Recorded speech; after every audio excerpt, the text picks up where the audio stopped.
Viewers দেখতেই পাচ্ছেন চমৎকার একটি দেশি গরুর খামার। তো আমরা এখন কথা বলছি এখানকার একজনের সাথে।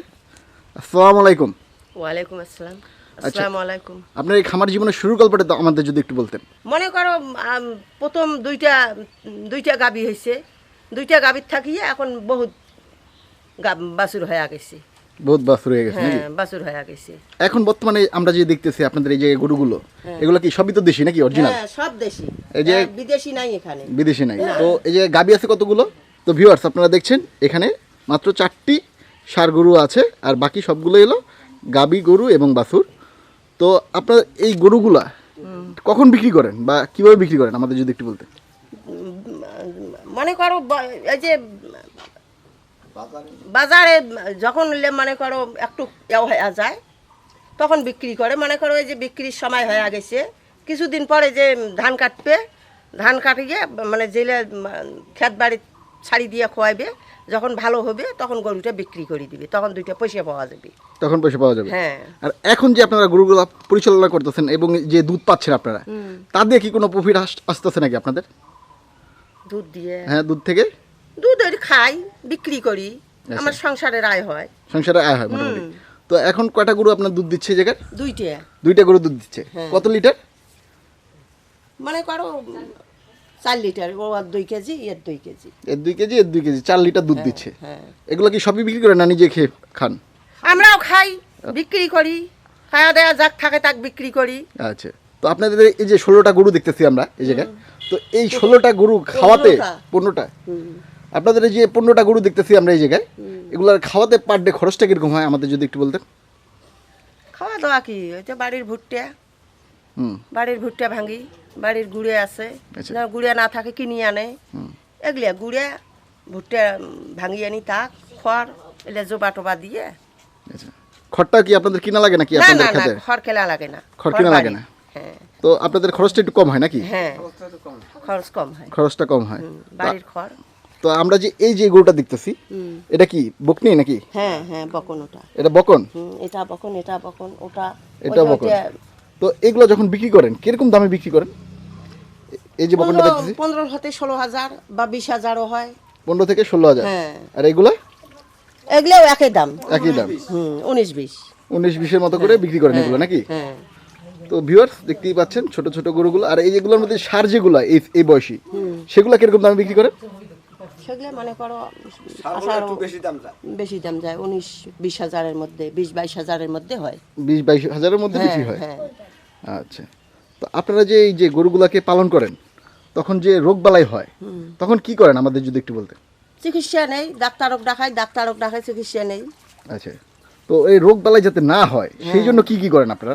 সেটা আগেই আমরা সতর্ক হই, যাতে মনে করে রোগ চতুর্পাশে ছড়াইছে, তার আগত আমরা সতর্ক হই, তার আগত ডাক্তার দেখাই, আমরা চিকিৎসা নেই, যাতে গরুগুলো ভালো থাকে।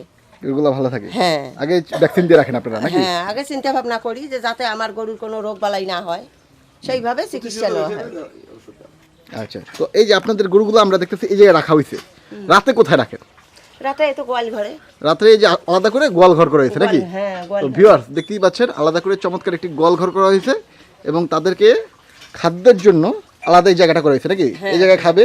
এবং ওই পাশে যে জায়গাটা দেখতেছি আমরা, ওটা মনে করে ওটা দিনের বেলা থাকে, ওই জায়গায় নিয়ে আবার দিনের বেলা রাখে। তো ভিউয়ার্স আপনারা দেখছেন এই যে দিনের বেলায় গরুগুলাকে নিয়ে ওখানে রাখে। তো এই যে অনেকেই তো গরু গ্রামে ছেড়ে পালে, আপনারা কি গরুগুলাকে মাঠে ছেড়ে দেন নাকি? না না, মাঠে ছেড়ে দেই না, সময় আছে এলা না, সেটা মনে করো আষাঢ় শ্রাবণ মাসে। হ্যাঁ, তখন মাঠে ছাড়ি দেবো, আমরা খায়া বাড়ি আসবে, তখন ছাড়ি দেওয়া থাকে গরু, একবারে ছাড়ি দেওয়া থাকে। হ্যাঁ। আর এখন কেন ছাড়েন না মাঠে? এখন তো চতুর্পাশে আবাদ ফসল মানুষের ফসল দিছে ভুঁইয়ত, ওগুলা নষ্ট করে লাগবে নাকি? হ্যাঁ। সেই জন্য আর এখন ছাড়েন না? ছাড়ি না। আচ্ছা। তো এই যে আপনাদের এই যে চমৎকার সব গরুগুলো আমরা দেখতেছি, ঠিক আছে, এই গরুগুলাকে কিভাবে সকাল থেকে রাত্র পর্যন্ত পরিচর্যা করেন আমাদের যদি একটু বলতেন।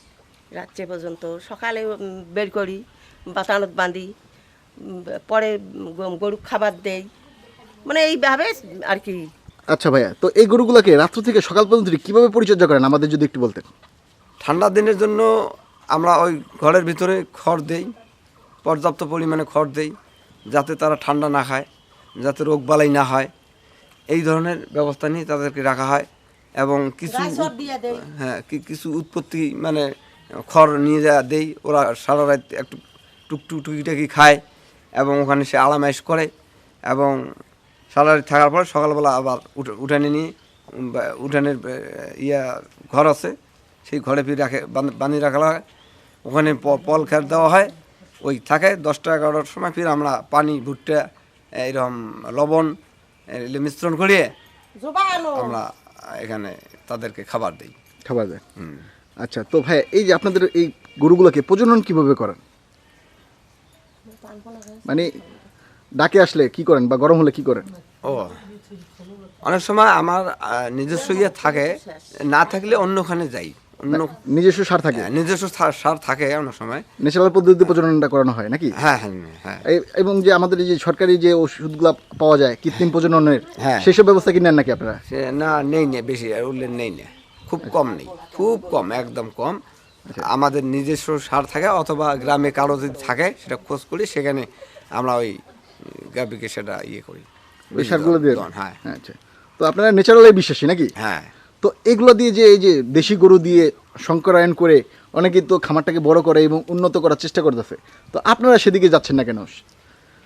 আমরা যাচ্ছি না কেন, এখন লোক সংখ্যা কম, লোক সংখ্যা পাওয়া যায় না, হ্যাঁ প্লাস মানে যেটা আয় করি তার চেয়ে ব্যয়ের হালটা বেশি, এই জন্য বাড়াই না, মানে যেটুকু পরিমাণে রাখার দরকার সেটুকু আমরা নিজেই যাতে এটা আমরা করতে পারি, মানে অন্যের আর কোনো দরকার যেন না হয়।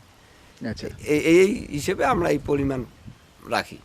এখন বেশি করতে গেলে তো লোক লাগবে, এখন 15টা গরু আছে, 30টা করতে গেলে তো আমার আরও লোক লাগবে, ওই লোক তো আমরা পাচ্ছি না, ওই লোক পাইলেও তখন তো দেখা যাবে যে 30টা তো হবে। এইবার মনে করো মৌসুম আসতে আসতে মনে করো 15টা হয়েছে না, না আগামী বছর 30 হয়ে যাবে, হ্যাঁ মানে প্রতি বছরই তো আপনার বাচ্চা হচ্ছে নাকি? উৎপত্তি হবে, উৎপত্তি হচ্ছে। তো ভাইয়া এই যে আপনারা যে গরুগুলোকে আমরা দেখতেছি এত সুন্দরভাবে লালন পালন করতেছেন, তো আপনারা 15টা গরু পালন করতেছেন কয়জনে মিলে? আপনাদের ফ্যামিলি মেম্বার কয়জন হেল্প করতেছে এটা? আমরা এখানে আছি 3জন।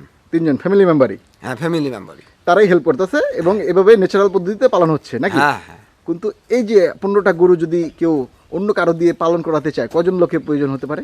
এখানে জি, কমপক্ষে আরও 6জন লাগবে, 3জন লোক লাগবে আলাদাভাবে? আলাদাভাবে, হ্যাঁ। 3জন লোক লাগবে, 3জন লোক হলে 15টা গরু আরামসে পালন করতে পারবে নাকি? আরামসে পালন করে এবং এরা খুব সুস্বাস্থ্যবান থাকবে, ভালো থাকবে। ভালো থাকবে। আচ্ছা, তো এই যে এখন তো আপনাদের এই জায়গায় 15টা গরু আছে আমরা দেখতেছি, দুধ হচ্ছে মাত্র 2টি, গরুতে 4 কেজি দুধ হচ্ছে। তো এই যে 15টা গরু দিয়ে তো আপনাদের সংসারের খরচটা চলতেছে না নাকি? এটা সাময়িক একটা মানে ওই মানে যেটা আসে, জি, মানে উৎপত্তি থেকে যেটা আসে সেটা তো লস নয়। আচ্ছা, এখন মনে করো যে খরচ করতেছি, এখন আমরা আমাদের গ্রামে দেখা যায় যে 15টা গরু পালতেছে, এখন 2 কেজি দুধ পাচ্ছি, এখন 2 কেজি পাচ্ছি, কিছুদিন পরে দেখা যায় যে আরও 2টা গাভী বাছুর হবে, আরও আমরা বেশি পাবো দুধ, তখন দেখা যাবে যে তখন 5 কেজি বিক্রি করা যাবে বা 7 কেজি বিক্রি করা যাবে, তখন একটু আয় বেশি হবে, এইভাবেই চালাইতেছি। এভাবে চালাইতেছেন। আচ্ছা, তো এটার মূল প্রফিটটা আসে আপনাদের কি এক একটা বাচ্চা যখন হয় প্রতি বছর বিক্রি করে তখন একটা প্রফিট পান নাকি? হ্যাঁ, প্রফিট পাই। তো এই যে নতুন যারা খামার করতে চাচ্ছে 2-1টি গরু নিয়ে, তারা তো এই খামারের উপরে তাদের সংসার পরিচালনা করতে পারবে না নাকি? না না না না, পারবে না। পাশাপাশি কি করা উচিত? অন্য যে কোনো কাজ করা উচিত নাকি? হ্যাঁ, যে কোনো কাজ করা উচিত। তো ভিউয়ার্স, আপনারা শুনলেন এই যে 15টা গরু আছে, তাও কিন্তু তাদের সংসারটি এটার উপরে দিয়ে চালাতে পারছে না, পাশাপাশি অন্য কিছু কাজ করতে হবে, কিন্তু এটাতে একটা বেনিফিট আছে, ভবিষ্যতে একটা ভালো বেনিফিট আছে নাকি? হ্যাঁ, ভবিষ্যৎ উজ্জ্বল আছে গরুর খামারে। আচ্ছা ভাইয়া, তো এই খামারের বিষয়ে কেউ যদি অন্য কোনো পরামর্শ নিতে চায়, আপনার সাথে যদি একটু যোগাযোগ করতে চায়, আপনার মোবাইল নাম্বারটা যদি একটু দিতেন। হ্যাঁ, পরামর্শ দেওয়া যাবে। মোবাইল নাম্বার হলো 01743372558। 735558। আবার একবার বলেন। 01743372558।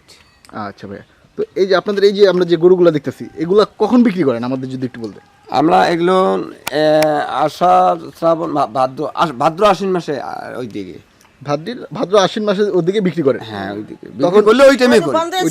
তখন ওই যে ছাড়ি দেওয়া খায়, খাইলে তখন এবার চেহারা পাতি একটু ভালো হয়। হ্যাঁ, চেহারা ভালো হয়। তখন মনে করো এই গরুটা 15,000, তখন এই গরুটা 25,000 বিক্রি করা যাবে। 25,000 বিক্রি করেন? হ্যাঁ, এখন তো বিক্রি করবেন না, না, যেহেতু- এখন করবো না। যেহেতু এখন চেহারা একটু ভালো না, হ্যাঁ সেই জন্য এখনো বিক্রি করবেন না, কিন্তু ওই সময়টা বিক্রি করলে ভালো দামে 25,000 টাকার মতো দাম পাবেন নাকি? হ্যাঁ, যেটা গরু 18 সেটা দেখা যাবে যে 25, যেটা দেখা যাবে যে 25 সেটা বিক্রি করা লাগবে 30, 30 এরকম দাম হবে। এরকম দাম হবে। হ্যাঁ, এই এই যে শার্টটা আছে, হ্যাঁ সেটা যদি আমি ভালোভাবে ইয়ে করি, এর দাম কম পক্ষে 30 থেকে 40। হ্যাঁ, আবার তো দেশি গরুর তো দামটাও অনেক একটু বেশি, হ্যাঁ, দেশি গরুর মাংসের চাহিদা বেশি। মাংসের চাহিদা বেশি। হ্যাঁ কিন্তু আমাদের এই যে দেশিগুলো গরুগুলোকে আপনারা যদি ভালোভাবে খাওয়াতেন তাহলে কি অনেক মোটা তাজা কি হতো হ্যাঁ, নাকি? মোটা অবশ্যই মোটা মোটা তাজা উন্নত হলে উন্নত হতো। সঠিকভাবে চিকিৎসা থাকতো, আচ্ছা। সঠিকভাবে আমরা নিয়ন্ত্রণে ঔষধ ফর্মুলা করতাম, এই ফর্মুলা অনুযায়ী আমরা তাদেরকে খাওয়া দাওয়া দিতাম, ট্রিটমেন্ট দিতাম। আচ্ছা। তো ভাইয়া এই যে 100% যে গরুগুলা বাংলাদেশি, এগুলো চিনার উপায়টা কি আমাদের যদি একটু বলতেন? চিনার উপায় জি মানে আমার দেশি গরুর যে যে নিচের যে ইয়েটা আছে না, জি এই যে জি দেখতেছি আমরা। এই যে এইটা, হ্যাঁ, এইটা কম থাকবে। কম থাকবে। আবার যেগুলো ক্রোজ বা বেদেশি গরু, ওগুলো কিন্তু ইয়ে থাকবে, এই এই যে ঘাড়ের যে কন, এগুলো কম থাকবে, সোজা সোজা থাকবে। আচ্ছা, সোজা সোজা থাকবে। আর আমাদেরটা হলো কুচ থাকবে নাকি? কুচ থাকবে, একটু একটু হলো কুচ থাকবে, একটু হলেও কুচ থাকবে। আমাদের দেশি গরু চিনার এই একটা ভালো উপায়। হ্যাঁ। ঠিক আছে। তারপরে এই যে কান আপনাদের ছোট থাকবে। কানটা ছোট থাকবে। এই লাল বাছুরটা যে আপনার দেখতেছি আমরা, হ্যাঁ, এটা কি ষাঁড় বাছুর নাকি? হ্যাঁ হ্যাঁ, ওটা সার। হ্যাঁ ওটা সার। এটা হলো ষাঁড় বাছুর নাকি? তো ভিউয়ার্স দেখতেই পাচ্ছেন চমৎকার একটি লাল ষাঁড় বাছুর। এটাও কি দেশি জাতের নাকি? হ্যাঁ দেশি। দেশি জাতের। আর এই যে আমরা এই যে এটা দেখতেছি, এটা গাবি। হ্যাঁ গাবি দেশি। এটা কয় বিয়ান দিয়েছে এটা? এটা কয় বিয়ান দিছে? কয়টা বাচ্চা এটা দিছে? ছয়টা ছয়টা বাচ্চা দিছে। ছয়টা বাচ্চা। আচ্ছা, তো এক একটা গাবি বাঁচে কতদিন আমাদের যদি একটু বলতেন, বা কয়টা বাচ্চা দেয়? গাভী বাচ্চা দেয় 7 বার। একটা গাবি 7 বার করে বাচ্চা দেয়। হ্যাঁ 7 বার করে বাচ্চা দিবে। 7 বার পর দেওয়ার পরে ওর বয়স হয়ে ভালো যাবে। ভালো সুস্থ থাকলে একটু আরো বেশি দেয়। হ্যাঁ ভালো সুস্থ থাকে। সুস্থর উপরে নির্ভর। সুস্থের উপরে অনেকটা নির্ভর করে। হ্যাঁ। তো মোটামুটি আমাদের এই দেশি গরুগুলো 7 বার সুন্দর মতো বাচ্চা দেয় নাকি? হ্যাঁ, হ্যাঁ। যদি আল্লাহ কোনো সমস্যা না দেয়। না দেয়। সমস্যা না দিলে 7 বার করে বাচ্চা দেয়। না কোনো সমস্যা নাই হয়। আমরা গরু পালতে ধরছি হাতে, ইনশাআল্লাহ কোনোটা ত্রুটি হয় নাই বা গাভীও কোনো ইয়াও হয় নাই। আছে যা আছে ভালোই আছে। আচ্ছা। রোগ যখন শুরু হয় তখন আমরা তার আগত চিকিৎসা নেই যাতে গরুগুলো ভালো থাকে। আমরা যে এই যে বাছুরটা দেখতেছি, এটা কোন জাতের? দেশি তো নাকি? দেশি, এটাও দেশি। দেশি। এটা কি বকনি? হ্যাঁ বকনি চা হয়েছে না। এটা হলো বকনি গরু। হ্যাঁ। আচ্ছা, তো এটা যখন হয়েছে তখন কি হয়েছিল এটা আমাদের? তখন মনে করো ওই প্রতিবন্ধীর মতো হয়েছে। আচ্ছা, প্রতিবন্ধীর মতো। মতো হয়েছে, হাটে নাই। আচ্ছা, হাটে তখন কি নাই করলেন? পরে ডাক্তার তো যখন জন্মিছে জন্মা অবস্থায় সেই দিন থেকেই ওর ডাক্তার লাগা। আচ্ছা। ডাক্তারের ট্রিটমেন্টে মনে করো ইনশাআল্লাহ ও কেমন করি দুধ খোয়াছি, মানে কোলত নিছি। আচ্ছা। হ্যাঁ না আগত কোলত নিছি, কোলত নিয়ে মায়ের দুধ খোয়াছি। পরে যখন মানে 6-7 দিন হল তখন একটা ইয়াও গাচ্ছি, মানে খুঁটি গাচ্ছি। আচ্ছা। 4টে খুঁটি গাড়িয়ে তার ফির বাঁশ বাঁধি দিছি। আচ্ছা। দিয়ে ওই বাঁশের মধ্যে ওই দাঁড়ে থুছি। আচ্ছা। ওই দাঁড়ে থুয়ে অটে থাকি মনে করো একটা বাচ্চাকে যেমন হাঁটনিয়া শিখে অমন করি ওই হাঁটনিয়া শিখে হয়েছি। আচ্ছা। ওই বাচ্চাদের যেমন হাঁটনিয়া শিখে হয়েছি। ছোট ছোট ইয়া দেওয়া হয়, হ্যাঁ হ্যাঁ হ্যাঁ খেলনার গাড়ি, হ্যাঁ ওই সেমন হাঁটা করি শেখার জন্য ওয়াকার, এরকম ভাবে একটা ওয়াকার তৈরি ভালোই করেছে। আছে। বর্তমানে ভালোই আছে নাকি? হ্যাঁ।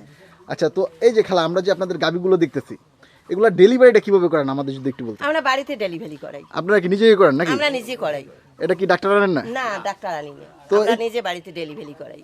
তো বুঝেন কিভাবে যে এখন ডেলিভারি হবে বা কখন ডেলিভারি হবে? ডেলিভারি হলে মনে করো ইয়েও আসবে, মানে গাবি শুতবে উঠবে, পেট ব্যথা করবে, হয়তো হয়তো বাচ্চার পা বেড়াল, দেখলো যে ডেলিভারি হবে তখন আমরা সেই প্রস্তুত নেই নিয়ে ডেলিভারি আমরা বাড়িতে করি। আপনারা নিজে বাড়িতেই করেন আমরা নাকি? নিজে বাড়িতে করি। আচ্ছা, যখন বাড়িতে করতে গেলে মাঝে মধ্যে উল্টো হয়ে থাকে বাচ্চা, না তখন না আমার তখন কোনো কি করেন? সমস্যা, ওই সমস্যা নাই হয় ওই সমস্যা হয়ই না? না আমার হয় কালা কালো বেলা হয়। না আমার বাড়িতে হয় নাই ওইটা, ওইটা আমার বাড়িতে হয় নাই। ওইটা আপনার বাড়িতে হয় না? না। আচ্ছা, তখন যাদের এরকম উল্টা হয় বাচ্চা, তারা কি করবে তখন? তাদের তখন জন্য মানে একটু করো পরামর্শ। বড় ডাক্তারের সার্জনের কাছে যাবে। সার্জনের কাছে যাবে, হ্যাঁ সার্জনের পরামর্শ নিয়ে বাচ্চাটা গাভীটা খালাস করবে। খেলা শুরু। হ্যাঁ মানে সার্জনের ডাক্তারের পরামর্শ নেওয়া উচিত নাকি? হ্যাঁ হ্যাঁ। তো ভিউয়ার্স, আপনারা চমৎকার চমৎকার সব পরামর্শগুলো পেলেন এই খামারের কাছ থেকে, এবং আমাদের দেশি পদ্ধতিতে এই যে ওনারা কীভাবে ন্যাচারাল পদ্ধতিতে গরু পালন করছে সেগুলোই আপনাদেরকে দেখানোর চেষ্টা করলাম। আশা করি আপনাদের সবারই ভালো লেগেছে। আপনাদেরকে অসংখ্য ধন্যবাদ আমাদের এই প্রতিবেদনটি দেখার জন্য। ওকে ভাইয়া, আপনাকে চমৎকার চমৎকার পরামর্শ দেওয়ার জন্য আপনাকে অসংখ্য অসংখ্য ধন্যবাদ। তুমি উৎসাহ কেমন করে দেখে? আপনাকে অসংখ্য ধন্যবাদ হ্যাঁ। এতক্ষণ সুন্দর সুন্দর চমৎকার পরামর্শ দেওয়ার জন্য। তো ভিউয়ার্স, আপনাদেরকে গরুগুলো আর একটু ভালো করে আমরা ঘুরিয়ে দেখানোর চেষ্টা করতেছি। দেখুন, দেখতেই পাচ্ছেন চমৎকার একদম 100% অরিজিনাল ন্যাচারাল গরু।